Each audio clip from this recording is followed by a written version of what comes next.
Hi, everybody. My name is April Walker, and I'm coming to you today to talk about uh, my interpretation of doubt.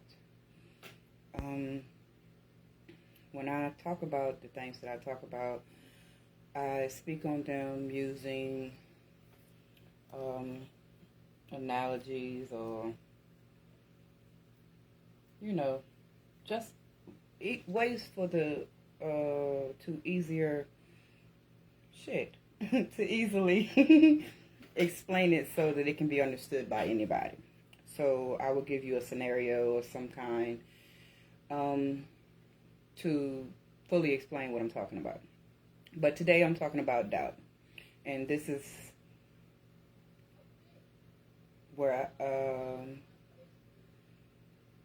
it comes from a lot of different places, because when you're a kid, you believe you can do anything, no matter how big, no matter how small. But once you are introduced into the world that we live in, you come into contact with scenarios that will make you doubt yourself. And that's why I wrote this little part about doubt today to put out here for anyone else who has or may be going through the same situations. But this is just me clarifying how I feel that it is introduced into a child's life and how it transpires, how it's able to transpire into your adulthood.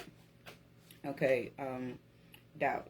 When I think about this world, I think about a blurry reflection. And I say that because a lot of times doubt starts in us as a child. When we are entered into the school systems and they place you into competitions with your classmates, like spelling bees, math, and etc. Now as a kid, they have you placed against one another to see who knows the answers. But for me as a kid, I saw this was the first stage of teaching kids how to doubt themselves. Now, this is my perspective on doubt, because if you don't teach your kids before they reach the school, then they can be influenced by the negative things that will occur that they don't yet understand how to how to process. I teach my children that they are great at everything that they do, and we praise every accomplishment, even the small ones, because if they have done their best, then it deserves praise. I believe if you put forth the best effort, and even if you don't succeed at what you are trying, that you are a winner because you tried. And maybe what you wanted to accomplish wasn't the right thing for you. That's why it didn't work out. I learned what is meant for me. God, the universe, and my ancestors always place it directly into my hands. So I have no doubt, because I know what's mine will always be. Even if it doesn't come when I want it, it is delivered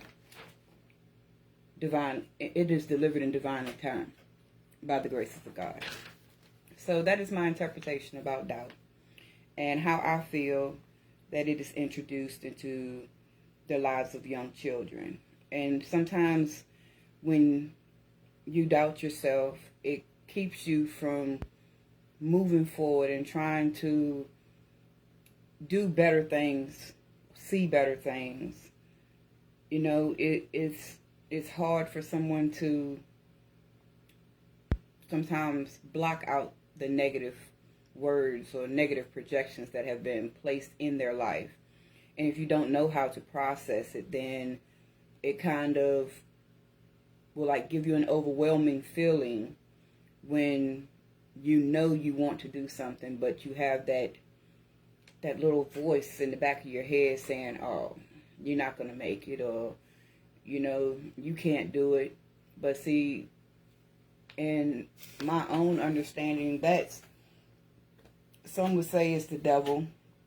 Some would say You know, it's the words that you've heard over the years that just reoccur in your mind and they mock you. But I feel like with everything in this world, there is a good and there's a bad. So within saying that, you know, you have this inner voice that's going to tell you, you can do it, you know, push forward. You know, there's nothing that can stop you. But you also have a voice inside of you that will tell you sometimes, you know, man, I don't feel like it, you know, we'll do it tomorrow. You know, it's the spirit of procrastination.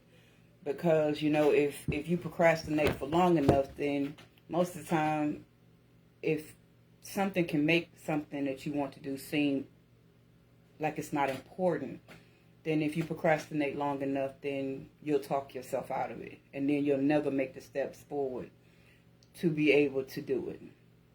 So this is just my own personal opinion on doubt. And I hope that this helps somebody.